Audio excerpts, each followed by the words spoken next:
जय जगन्नाथ दोस्तों, क्या आप जानते हैं कि जगत के स्वामी भगवान जगन्नाथ साल में एक बार अपने मंदिर से बाहर क्यों निकलते हैं? आखिर वो कौन सी वजह है कि भगवान अपने भाई बलराम जी और बहन सुभद्रा जी के साथ 9 दिनों तक अपनी मौसी के घर रुकते हैं। नमस्कार दोस्तों, बहुत बहुत स्वागत है आपका मेरे चैनल तीरथ पर। आज इस वीडियो में हम विश्व प्रसिद्ध भगवान जगन्नाथ की रथ यात्रा के पीछे अनसुनी कथा और भगवान के अपनी मौसी के घर गुंडीचा मंदिर में रुकने की वजह जानेंगे। यदि आपको वीडियो में दी गई जानकारी अच्छी लगे तो वीडियो को लाइक और चैनल को सब्सक्राइब करना ना भूलें। मित्रों, जगन्नाथ का शाब्दिक अर्थ हुआ जग के नाथ, जो कि ब्रह्मांड के स्वामी है और जगत के पालनहार भगवान विष्णु का ही एक रूप है, जिनकी विशाल रथ यात्रा हर साल आषाढ़ मास के शुक्ल पक्ष की द्वितीया तिथि को निकाली जाती है, जिसमें वो अपने भाई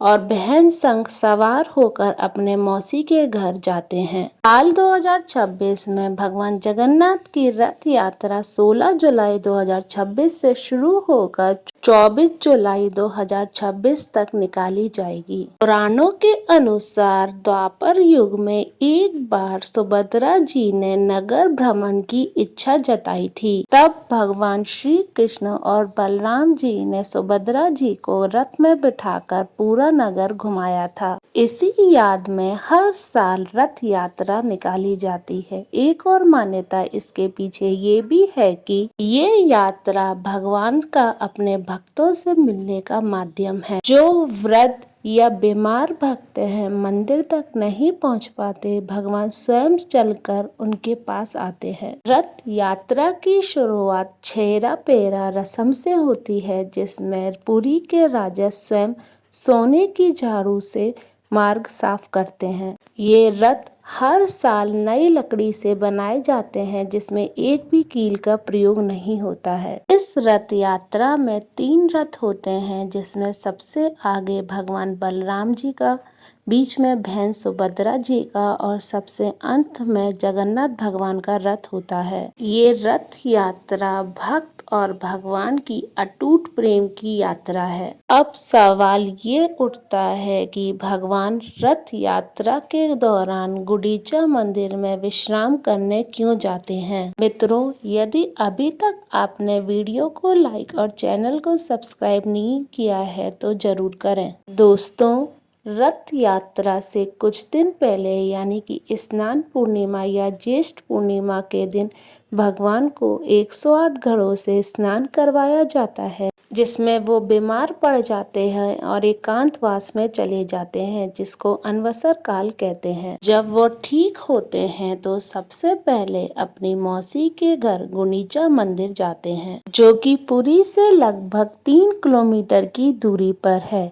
रानी गुंडीचा, जो कि राजा इंद्रदुमन की पत्नी थी और भगवान जगन्नाथ की बहुत बड़ी भक्त थी, उनकी भक्ति से ही प्रसन्न होकर भगवान ने उन्हें वचन दिया था कि वह हर साल उनके घर आएंगे और उन्हें मां समान मौसी का दर्जा दिया। इसी वचन को निभाते हुए वे हर साल जाते हैं, जहां उनकी खूब खातिरदारी की जाती है और उनकी पसंदीदा मिठाई पोड़ा पीठा का भोग लगाया जाता है। कहा जाता है इस दौरान भगवान के दर्शन करने से, जिसे आड़प दर्शन कहते हैं, व्यक्ति के समस्त पाप नष्ट हो जाते हैं और भक्तों को कई जन्मों का पुण्य फल प्राप्त होता है। इस रथ यात्रा का ट्विस्ट ये भी है कि भगवान अपनी पत्नी लक्ष्मी जी को मंदिर में ही छोड़कर चले गए थे, जिससे वे नाराज हो जाती हैं और 5वें दिन वह गुंडीचा मंदिर पहुंचकर भगवान के रथ का एक कोना तोड़ देती हैं, जिसे हेरा पंचमी कहा जाता है। ये रस्म आज भी बहुत धूमधाम से मनाई जाती है। कुछ दिन अपनी मौसी के घर रुकने के बाद भगवान पुनः मंदिर लौट आते हैं,